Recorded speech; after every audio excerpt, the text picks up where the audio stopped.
our ambassador, a special U.S. envoy to OIC, Organization of Islamic Cooperation, Mr. Arsalan Sulaiman.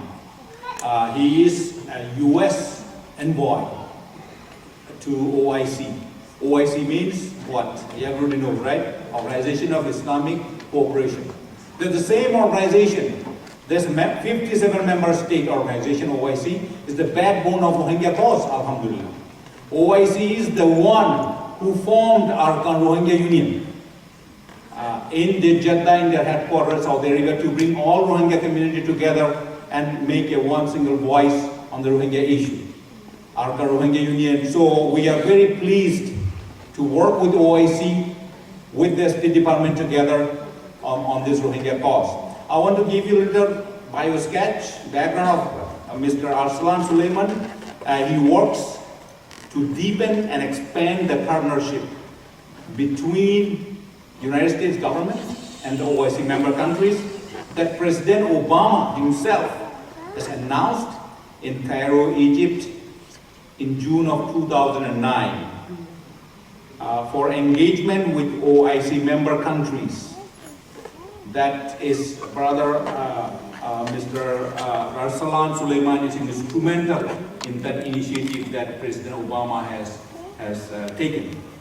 He is currently working in a lot of areas in that respect, particularly in civil matters, education, health, science and technology, human rights, and many other areas that the United States government has engaged with 57-member country organization, which is for that matter, is the second largest organization in the world after United Nations.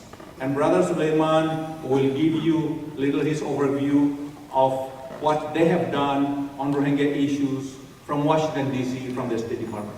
Please welcome Mr. Sulaiman. Assalamu alaikum. Thank you, Brother Waqar. Thank you to our guests, our Rohingya guests who are here and who are able to testify in person about the situation that's happening in Burma, Myanmar. And our guest as well, who was able to witness it there, and all of our distinguished panelist members who have been able to travel there, many of them themselves, and see this firsthand and are doing really important grassroots mobilization effort to ensure that there is the relevant and necessary pressure from you all, from the communities, and from the governments to try to change the situation that's happening in Burma. Because as we all know, and as we've all heard, the situation is unacceptable, and it's a situation that has to change. And the United States government is recognizing that, and we're using all available bilateral and multilateral channels to exert that pressure. And so I'll just give you a brief overview, because I know that we are short on time, about some of those efforts and some of the efforts that we're working on with the OIC as well. Because, you know, in the world of diplomacy, there are oftentimes many situations in countries where there are human rights abuses, there are situations like the Rohingya are facing, where their rights are not respected, where they're facing violence and discrimination and ethnic cleansing. And the tools available to government sometimes don't necessarily lend themselves to an immediate solution or situation.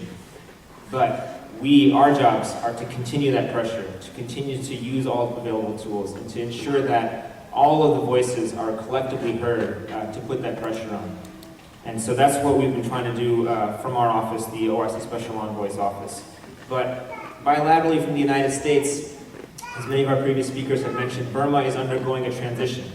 For 60 years, they had a military dictatorship as their government, and starting in 2010, they began to change to enact some democratic reforms and democratic transition. And it's the United States policy to support that democratic transition. We want to see a Burma that is unified, that respects the human rights of all of its citizens, and that is a democracy, because we feel that democratic governments in the long term are the governments that are best suited to ensure that all of their people are respected, all of their rights are respected. And some of our panelists mentioned Sri Lanka and the links between different extremist groups who may be operating in Sri Lanka or Burma and other countries. And Sri Lanka itself has gone through a bit of a democratic renaissance.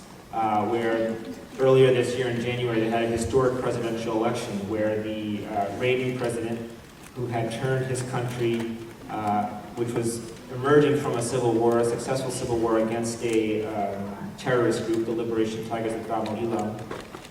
But after that victory, the country went in a very authoritarian direction. And the people of that country in January of this year decided that they don't want to see that authoritarianism, because part of that authoritarian move was the rise of extremist groups, was the rise of violence against Muslims in Sri Lanka, against Christians in Sri Lanka. And in January, they voted to reject that government, and they elected a new government, a government that promised to have a platform of inclusiveness, of human rights, of democracy.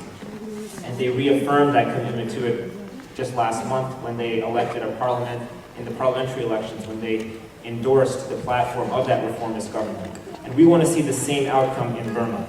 Our panelists mentioned that there's an election coming up in November in Burma. We want to see an election that ensures that the political leaders in Burma are going to be working towards an inclusive country, a country where the rights of all individuals, including the Rohingya, are respected.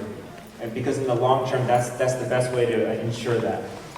And our government, our leaders, President Obama, has made it very clear. He's stated on his visits in 2012 and in 2015, he's mentioned the Rohingya specifically. During the White House iftar, he also mentioned the Rohingya specifically and recognized a Rohingya, a Burmese political prisoner who was there, Wei Wei Nu. And so at the top levels of our government, we are pushing the Burmese government to ensure that they are respecting the rights and that they are living up to their commitment to improve the living conditions and secure the full human rights and fundamental freedoms for all communities in Rakhine State, including the Rohingya.